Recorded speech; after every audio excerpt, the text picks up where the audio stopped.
Sociology and psychology किन लोगों के लिए है ये भाई? हम एजुकेशन पेपर 2 को डिस्कस कर रहे हैं, उसका यूनिट 5 है ये, करिकुलम स्टडीज, ठीक है, उसमें देख रहे हैं हम लोग, ठीक। और ये हमारा 5th लेक्चर है। तो आज देखेंगे सोशियोलॉजिकल फाउंडेशंस ऑफ करिकुलम। अब कुछ पॉइंट मैं आपको बताऊंगी, बहुत इंपॉर्टेंट है, और उनको डिस्कस भी करते चलेंगे कि क्या है उनका मीनिंग।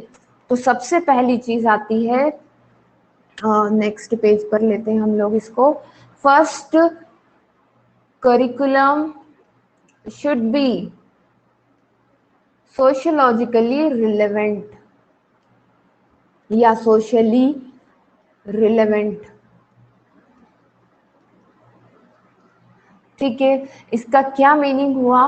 करिकुलम जो है आपका, वो आपके समाज के लिए प्रासंगिक होना चाहिए। प्रासंगिक मतलब कि जैसे समाज में आप रहते हैं वैसा ही करिकुलम आपका हो। ऐसा ना हो कि आप इंडिया में रहते हैं और आप अमेरिकन सोसाइटी के बारे में पढ़ा रहे हैं। इसका सीधा सीधा एग्जाम्पल ये बन सकता है, ठीक है।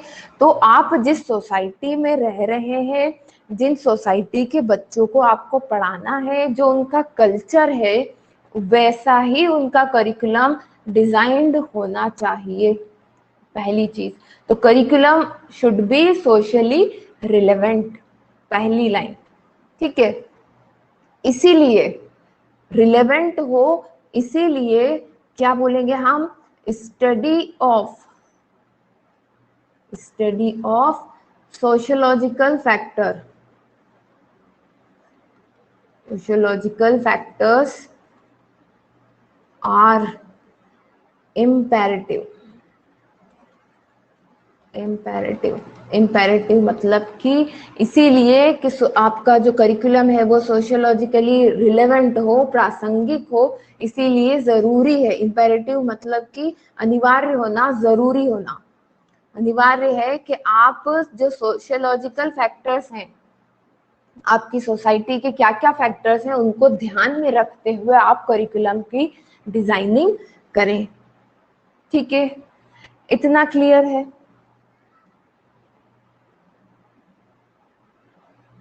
ठीक। अब बात आती है कि भाई अनिवार्य क्यों है? बार बार हम इस बात पर जोर दे रहे हैं कि अनिवार्य रखना है।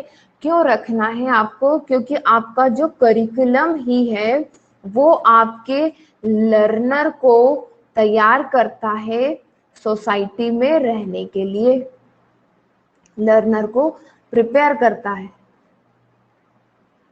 To live in society. Manisha ji लिख रही है पीडीएफ ज्यादा क्लियर दिखता है समझ में भी। मनीषा जी एक्चुअली में टाइम, आपको मेरी स्क्रीन देख पा रहे हैं आप लोग? क्योंकि ब्लैंक हो गई थी अभी स्क्रीन अभी। जी जी जी, ठीक है। तो मनीषा जी असल में दिक्कत ये है कि मेरे पास इसकी पीडीएफ नहीं है, मेरे पास हैंड रिटन नोट्स है, और मैं आपको उसी से जो है डिक्टेट करके समझा करके पढ़ा पाती हूँ, क्योंकि मेरे पास अभी एक्चुअली में इतना टाइम नहीं, आपको मालूम होगा मेरे बारे में, है ना। इसलिए मैं, ये कोशिश है मेरी कि आप तक जो है चीजें पहुंच जाएं, ठीक है। मेन तो कॉन्सेप्ट ही है, ठीक। किसी दिन मैं आपके साथ अपना शेड्यूल शेयर करूंगी, हालांकि मैं अभी नहीं करना चाहती आपका टाइम वेस्ट, है ना, पर मैं शेयर करूंगी अपना शेड्यूल एक दिन आपसे, ठीक है। क्योंकि मेरी ऑफलाइन क्लासेस भी रहती हैं जहाँ पर मैं छोटे बच्चों को पढ़ाती हूँ, 9, 10, 11, 12, तो मेरे लिए टाइम निकाल पाना पीडीएफ बनाने के लिए थोड़ा सा मुश्किल हो जाता है, ठीक है। चलिए खैर आगे बढ़ते हैं। क्या बात कर रही थी मैं? Everything is gone, okay. देखिए कुछ प्रॉब्लम हो गई इसमें, खैर चले। तो मैंने क्या बोला आपको? पहली चीज फिर से मैं यहाँ पर लिख देती हूँ, that curriculum should be socially relevant.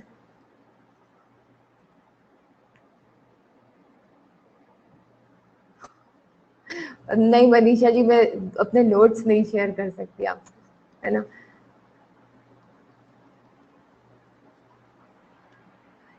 ठीक है,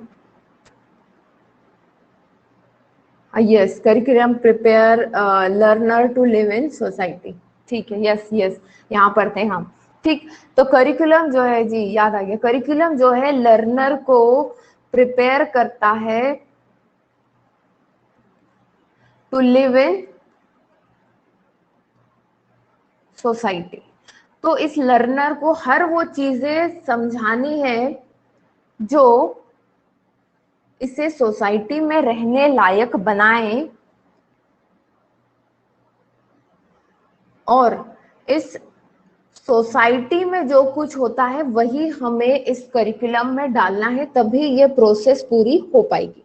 ठीक है, इसका क्या मतलब हुआ कि सोसाइटी का जो कल्चर है, जो थॉट्स हैं, जो हेरिटेज है, वो हमें करिकुलम में डालना होगा। ये करिकुलम से फिर लर्नर में जाएगा और अगेन वो उसी सोसाइटी में रहेगा। ठीक है, तो वो उस सोसाइटी के पर्टिकुलर चीजों को सीखता चला जाएगा। Ji Ram ji, thank you for the beautiful comment.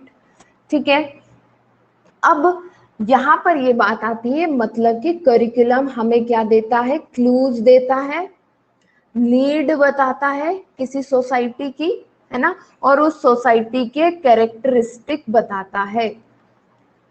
ठीक है, करिकुलम से हमें ये भी पता चलता है कि हम, ये जो सोसाइटी है ये कैसी है, इस सोसाइटी की जरूरत क्या है वो भी पता पड़ता है, और कैरेक्टरिस्टिक क्या है, उसकी उसकी विशेषताएं क्या है, ये भी हमें करिकुलम से ही पता चलता है। और आप देख पा रहे होंगे इस स्ट्रक्चर में, यहाँ पर जो मैंने फ्लो डायग्राम बनाया हुआ है, कि करिकुलम और सोसाइटी कैसे एक दूसरे से जुड़ी हुई है।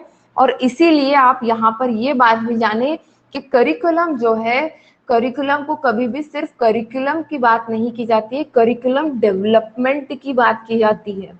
ये आपको ध्यान रखना है, करिकुलम की नहीं, करिकुलम डेवलपमेंट की बात की जाती है।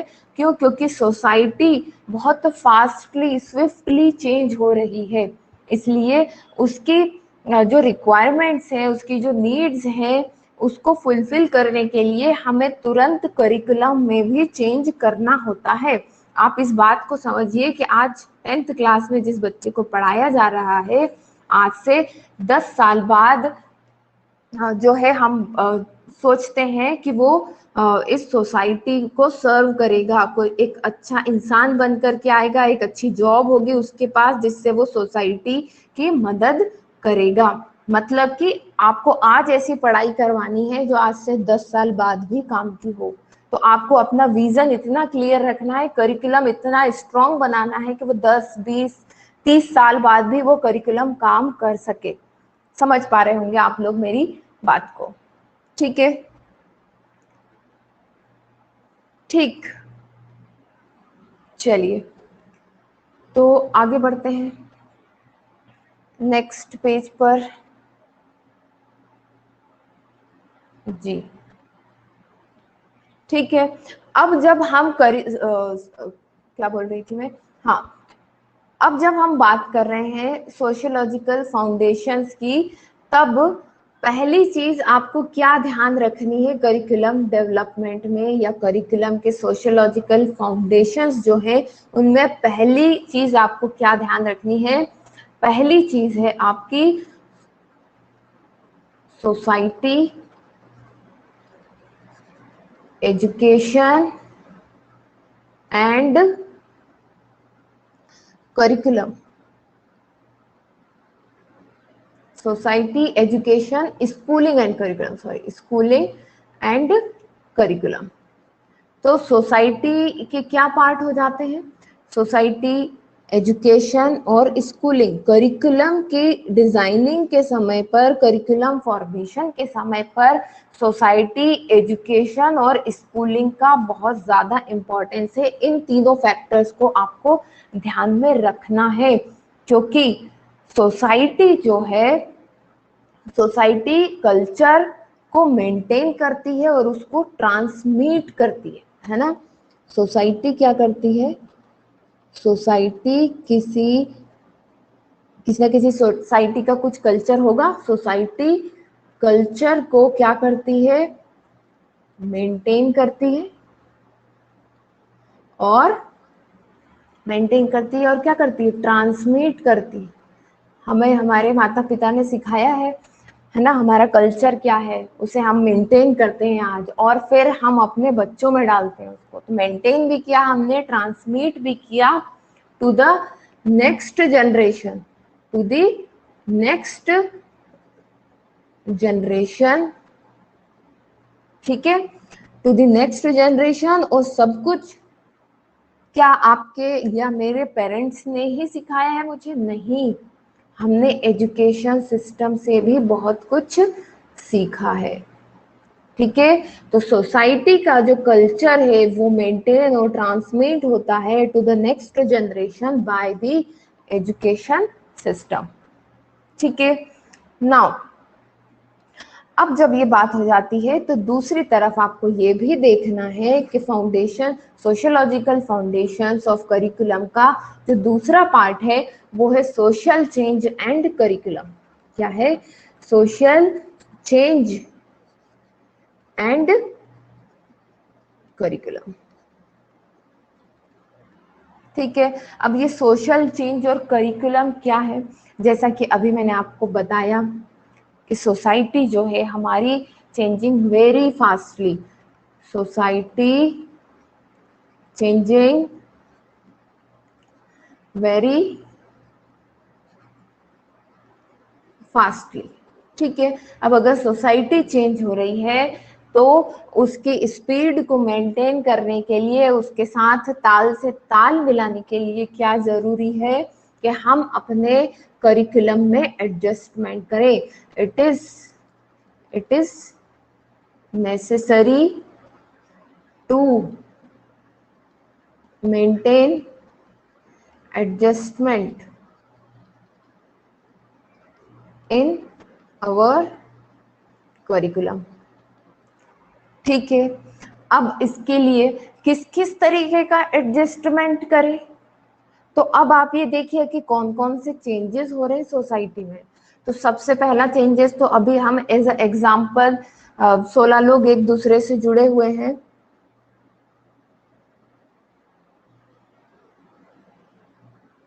ठीक है। अमन मेहरा जी क्या कह रहे हैं, मैं समझ नहीं पाई, ठीक है। कहाँ कहाँ से सोशियोलॉजिकल चेंजेस एंड करिकुलम, तो क्या क्या चेंजेस हो रहे हैं सोसाइटी में। पहला चेंज क्या है, ग्रोथ इन टेक्नोलॉजी, है ना। इंक्रीज, ये इंक्रीज का शॉर्ट डिनोशन है ना, upper arrow. Increase in technological use, yes ICT, Mohan ji कह रहे हैं आईसीटी, यस। इस टॉपिक को कहाँ से पढ़े मैं, से पढ़े हैं, अब ये मैं आपको कैसे बताऊं, मैं पढ़ा तो रही हूँ आपको, ठीक है, ठीक।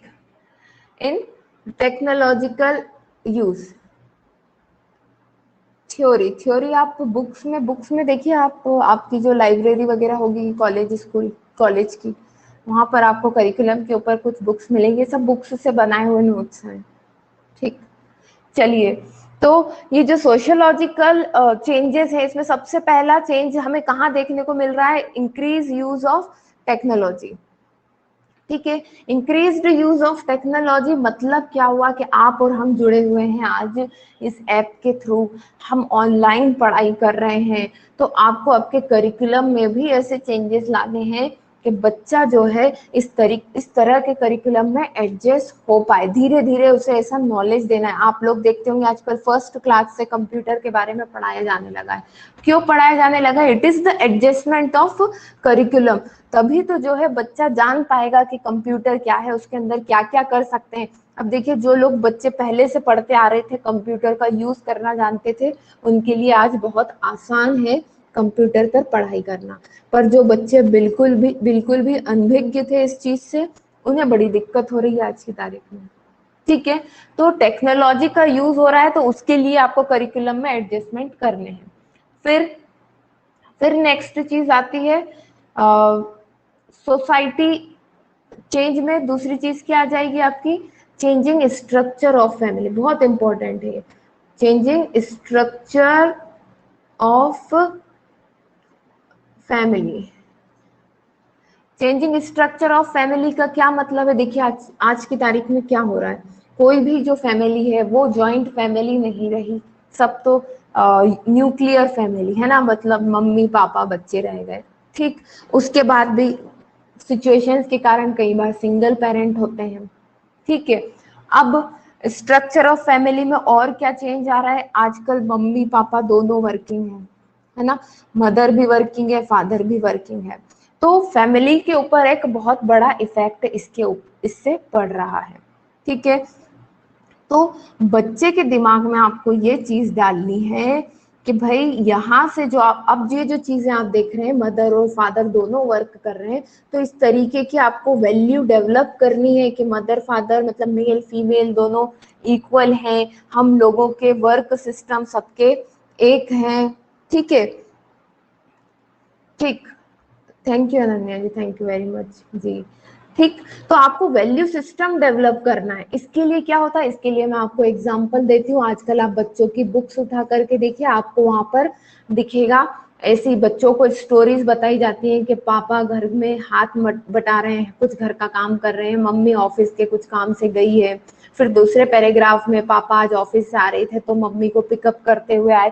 इस तरीके की कहानियां वहां पर बताई जाती, ताकि बच्चे का वैल्यू सिस्टम डेवलप हो, वो समझ पाए कि उसकी फैमिली किस तरीके की है, कैसे उसकी फैमिली चल रही है।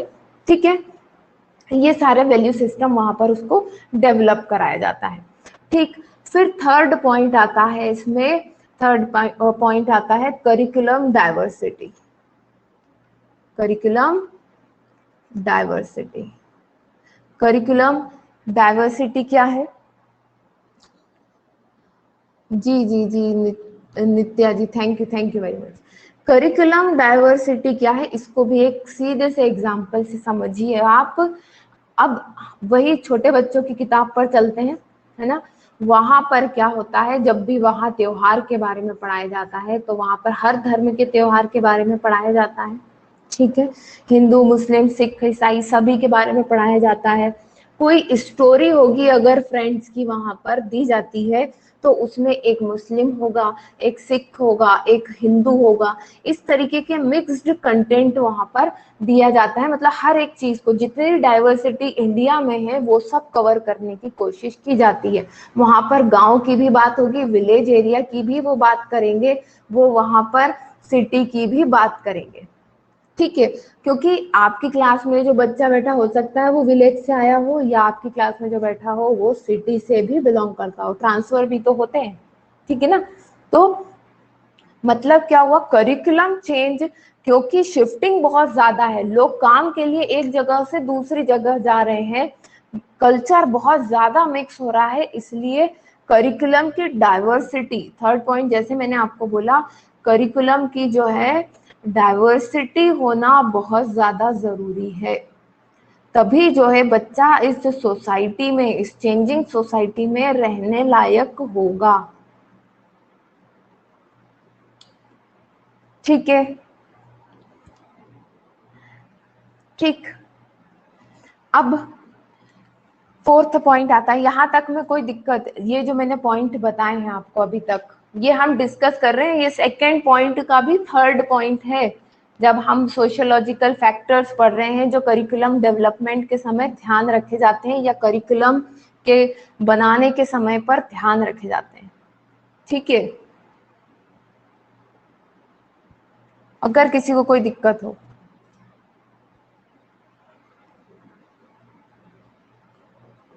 ऑल क्लियर है, जी जी जी, ठीक ठीक ठीक ठीक, चलिए ठीक है। अब जो है हमारा थर्ड और लास्ट पॉइंट आता है, और बहुत इंपॉर्टेंट है, यहाँ से क्वेश्चन भी बहुत सारे बनते हैं, जो कि है ये मेजर थर्ड पॉइंट है, ठीक है ना हमारा, ठीक। मेजर थर्ड पॉइंट है, अभी तक ये सेकंड पॉइंट के 3 पॉइंट थे, अब मेजर थर्ड पॉइंट है हमारा प्लानिंग फॉर करिकुलम चेंज। अभी तक आपने ये देख लिया प्लानिंग फॉर करिकुलम चेंज। अभी तक आपने ये देखा कि भाई हमें कौन कौन से फैक्टर्स को ध्यान में रखना है करिकुलम को बनाते हुए, क्या क्या सोशियोलॉजिकल फैक्टर्स हैं जो ध्यान में रखे जाने चाहिए, है ना। अब हम ये बात कर रहे हैं कि भाई हमने ये सारे फैक्टर्स ले लिए, अब हमें करिकुलम को चेंज करना है, उसको प्लान करके चेंज करना है। तो कैसे होगा? क्या कोई एक सिंगल पर्सन इसको डिसाइड कर सकता है कि किस तरीके से करना है इसे? नहीं। यहाँ पर जो है, अब जो प्लानिंग होगी करिकुलम चेंज की, उसमें कौन कौन लोग इन्वॉल्व होते हैं, यहाँ पर वर्ड ये भी आता है स्टेक होल्डर्स, जिनकी जिम्मेदारी बनती है, आप ये समझ लें इनको, है ना, जिसका इफेक्ट इनके ऊपर पड़ेगा, ठीक। तो अब आप ये देखिए कि समय समय पर करिकुलम चेंज होता आया है। जैसे कि पहले जो है, अगर हमने जो आइडियलिज्म, रियलिज्म, ये सब चीजें पढ़ी, तो पहले के समय पर क्या था? पहले के समय जो एजुकेशनल एम होते थे, जो करिकुलम में जो एजुकेशनल एम दिए जाते थे, है ना, वो कैसे होते थे? वो इंटेलेक्चुअल ट्रेनिंग के होते थे, ठीक है। उनका अल्टीमेट गोल क्या होता था? या तो इंटेलेक्चुअलिटी डेवलप करना,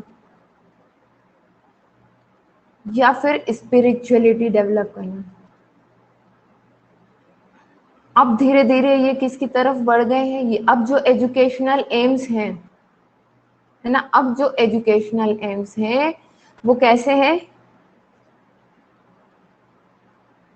वोकेशनल नेचर के, मतलब कि जो पढ़े तो जल्द से जल्द लोगों को व्यवसाय मिल सके, अपनी दाल रोटी का इंतजाम वो कर सके, वोकेशनल एम्स होते हैं अब, ठीक। अब ठीक है, इतना क्लियर है? अब वोकेशनल एम्स से भी और थोड़ा आगे हम लोग बढ़ गए हैं। अब हमारे एजुकेशनल एम्स कैसे हो गए हैं? अब हमारे एजुकेशनल एम्स हो गए हैं वेरी मच फ्लेक्सिबल, पहले फ्लेक्सिबल, बहुत ज्यादा लचीले हो गए। क्यों? क्योंकि अब हम टोटली बात करते हैं चाइल्ड सेंटर्ड एजुकेशन की,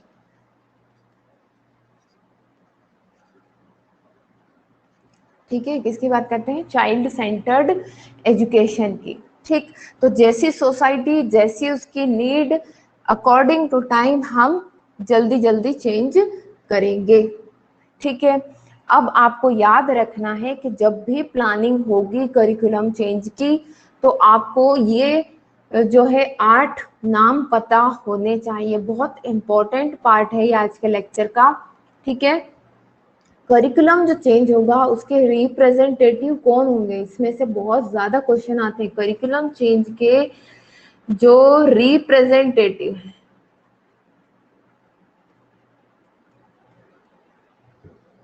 ठीक है, पहला स्टूडेंट, दूसरा पेरेंट्स, अभी मैं इनके ऊपर बात भी करूंगी, दूसरा पेरेंट्स, थर्ड एजुकेटर्स, ठीक है, fourth researchers, fifth community members,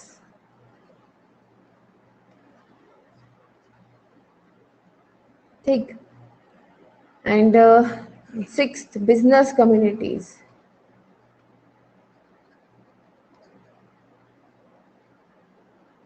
ठीक है। फिर सेवंथ पॉलिटिकल लीडर्स।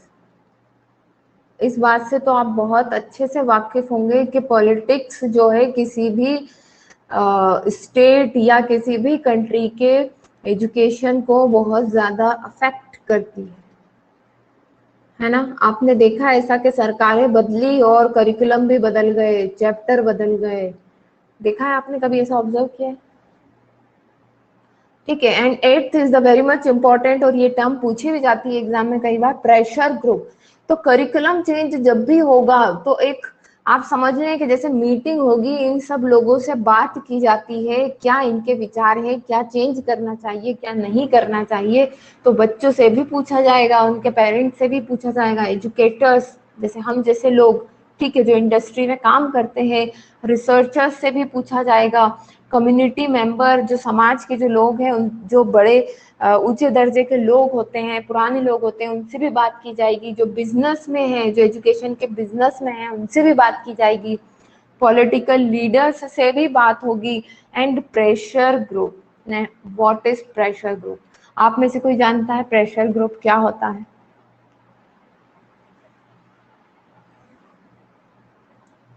किसी को पता है आपको प्रेशर ग्रुप क्या होता है?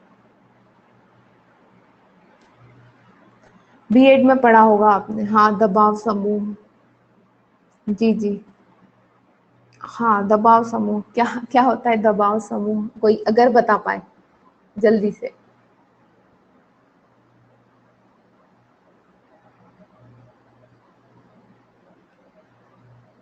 नहीं, चलिए, तो पहले आप फिर डेफिनेशन लिखिए, फिर आपको अच्छे से अपने आप में समझ में आ जाएगा। ठीक है, इसको ऐसे लिखिए, एन ऑर्गेनाइजेशन, ऐसे लिखिए, अपोजिशन पार्टी। हाँ जी, एक हद तक हो सकती है, अपोजिशन पार्टी को कहा जा सकता है। ठीक है, इसमें लिखिएगा an organisation, an organisation which attempts to influence government policies, government policies through protest,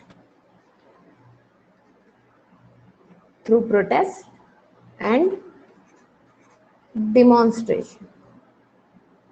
ठीक है, डिमॉन्स्ट्रेशन, ये वर्ड क्या है लास्ट? डिमॉन्स्ट्रेशन।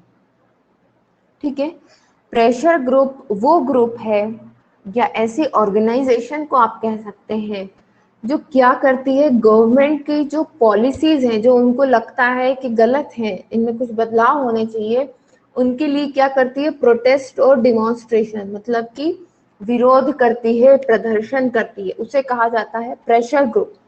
बेसिकली ये सेम ओपिनियन के लोग होते हैं ना, इनकी ओपिनियन होती है कि अच्छा ये नई एजुकेशन पॉलिसी आई है, इसमें तो ये गलत चीज है। तो ऐसे लोग इकट्ठे हो जाएंगे और उन्होंने अपनी एक एसोसिएशन बना ली, मान लीजिए क्या, new education policy opposition party, या एसोसिएशन, पार्टी नहीं association, new education opposition association, ये उन्होंने ग्रुप बना लिया। क्या नाम से? कि मतलब इसका एम क्या हो गया कि भाई जो एजुकेशन पॉलिसी बनी है उसमें कुछ ऐसी चीजें हैं जिनको हमें, हाँ, ऐसी चीजें हैं जो हमें पसंद नहीं है, जो गलत चीजें हैं, इनको हटाया जाना चाहिए। तो ये लोग मिल करके विरोध करते हैं। अब एक जन कुछ करेगा तो कुछ होना नहीं है। तो ऐसे समान विचारधारा के लोग ग्रुप बना लेते हैं, उसी को कहा जाता है प्रेशर ग्रुप। और ये पॉलिसीज, गवर्नमेंट की जो पॉलिसीज है उनको चेंज करने के लिए प्रदर्शन करते हैं, है ना, विरोध करते हैं। ठीक है, क्लियर है इतनी चीज? ठीक है, जैसे हिंदू मजदूर सभा, किसान यूनियन, ठीक। जी मोहन जी, इनका लक्ष्य सत्ता हासिल करना नहीं होता। जी जी जी, बिल्कुल, जो इनके अकॉर्डिंग जो सही चीज है उसमें गलत चीज है उसको, उसमें बदलाव लाना होता है। ठीक, तो ये जो मेजर 3 पॉइंट थे हमारे किसके, सोशियोलॉजिकल फाउंडेशन ऑफ करिकुलम, 3 चीजों के इर्द गिर्द घूमता है। आपको सोशियोलॉजिकल फैक्टर्स समझने हैं, क्यों समझने हैं?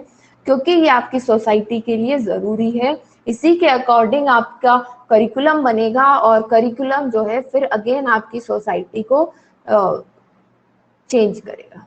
ठीक है, तो ये एक निरंतर चलने वाली प्रक्रिया है। ठीक है, तो ये हमारा सोशियोलॉजिकल फाउंडेशन वाला पार्ट जो है खत्म होता है यहाँ। Next class probably